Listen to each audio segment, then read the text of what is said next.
Good morning students. आज के हम अपने शॉर्ट वीडियो में देखेंगे एक्सरसाइज 7.2 क्लास 12 के क्वेश्चन नंबर 16 और 17 को। तो आइए क्वेश्चन नंबर 16 को देखें। क्वेश्चन नंबर 16 हमें दिया गया है I is equal to integral e power 2x plus 3 dx। चलिए इसे हम 1 मान लेते हैं और यहाँ से इसे हल करते हैं। सबसे पहले हमें करना क्या होगा कि जो दिया गया टर्म है 2x प्लस 3 इसे t मानना होगा।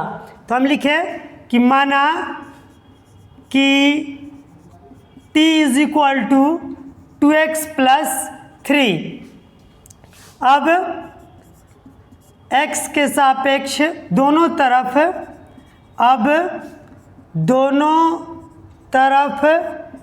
x के सापेक्ष अवकलन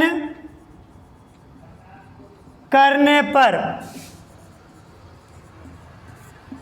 differentiating both the sides with respect to x we have क्या पाते हैं dt upon dx is equal to 2 into dx upon dx और ये कांस्टेंट टर्म है तो कितना हो जाएगा 0।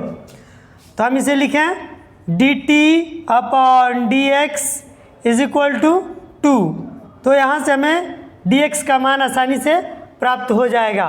तो हम लिखें dx is equal to dt upon 2। अब क्या करना है कि इस एक में हमें 2x प्लस 3 और dx का मान पुट कर देना है, यानी कि जो टर्म x में है उन तमाम चीज़ों को हमें t के टर्म में लाना है।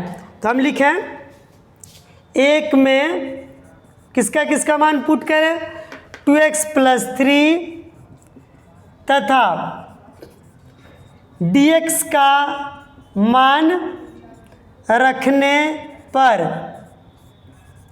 अब इस एक में इन दोनों मानों को हम लोग पुट करते हैं तो हमें प्राप्त होगा I is equal to integral e power कितना 2x प्लस 3 को हमने कितना माना है t। तो यहाँ पे हम रख दें t और dx का मान हमें प्राप्त हुआ है dt बाई 2। तो यहाँ पे लिख दें dt अपॉन 2। तो अब कांस्टेंट टर्म क्या है, यहाँ कांस्टेंट टर्म है 1/2। तो इसे हम बाहर निकाल लें तो 1/2 integral e power t dt। हमें पता है कि अगर integral e power x dx कहीं दिया गया है तो इसका मान होता है e पावर x। ये जो कहते हो बाहर आ जाता है।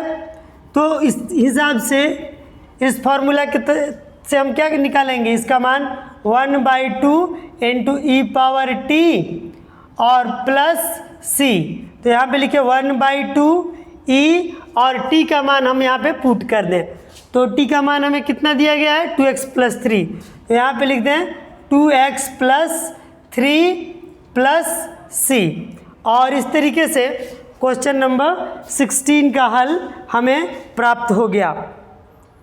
अब हम लोग क्वेश्चन नंबर 17 का हल निकालेंगे।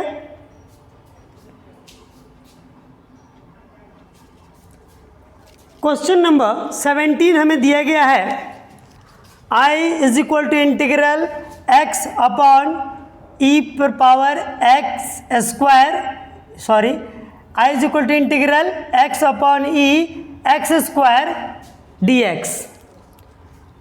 x स्क्वायर क्या है e के पावर के रूप में यहाँ पे दिया गया है। तो सबसे पहले हम क्या करें कि इस x स्क्वायर को हम लोग t मान लें। चलिए सबसे पहले तो इसको हम लोग एक मान के आगे चलते हैं। लिखें let t is equal to कितना x square. Now differentiating both the sides with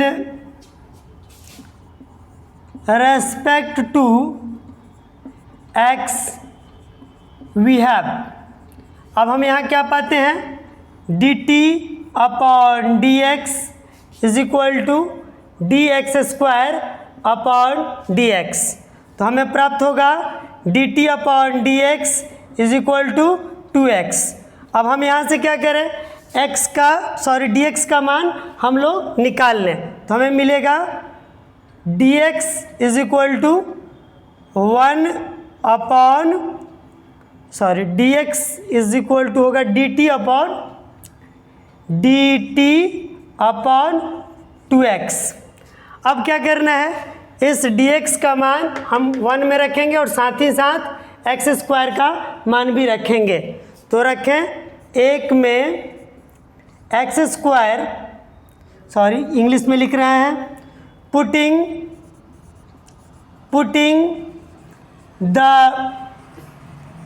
value of X square and dx in 1 we have. चलिए, एक में रखने से हम क्या पाते हैं, एक में रखेंगे तो हमें मिलेगा i is equal to integral x upon e पर पावर, यहाँ पे एक्स स्क्वायर को हमने t माना है तो t रख दें, और dx का मान हमें प्राप्त है dt अपॉन 2x, तो इसे लिख दें dt अपॉन 2x। तब इस x से x क्या हो गया, कैंसिल हो गया। अब हमें प्राप्त हुआ कितना, इंटीग्रल, ये अगर ऊपर गया e तो कितना हो जाएगा, e power minus T dt।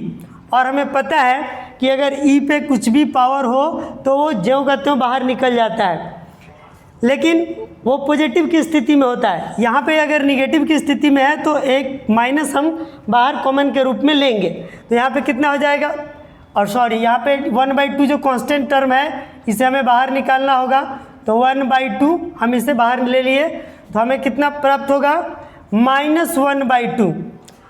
अब सोचिए यहाँ पे -1/2 क्यों लगा, क्योंकि यहाँ t के साथ निगेटिव चिन्ह है, तो ये निगेटिव चिन्ह बाहर आएगा, तो -1/2 और फिर कितना होगा, e power t plus c।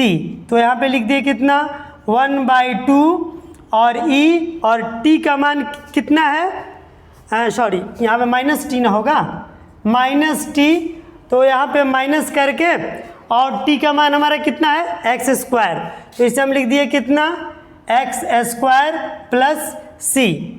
अब इस -x स्क्वायर जो पावर के रूप में है, इसको पॉजिटिव लाने के लिए हमें क्या करना होगा, इसे बटा के रूप में नीचे दिखाना होगा, तो हम इसे लिखें 1/2 और 1 upon e power x square plus c, तो ये कितना हो जाएगा, -1/2 e power x square plus c। और इस तरीके से क्वेश्चन नंबर 17 का आंसर भी हमें प्राप्त हो गया। आशा है इस क्वेश्चन नंबर 16 और 17 को आप लोग अच्छी तरीके से समझ गए होंगे। तो मिलते हैं नेक्स्ट वीडियो में नेक्स्ट क्वेश्चन के साथ। Thank you.